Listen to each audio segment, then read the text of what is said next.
ರಾಘವೇಂದ್ರ ನೀ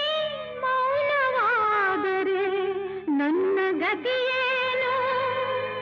ನಿನ್ನ ಕರುಣೆಯ ಜ್ಯೋತಿ ಬಾಳ ಬೆಳಗುವ ತನಕ ಬಿಡೆನು ನಿನ್ನ ಪಾದ ಬಿಡೆನು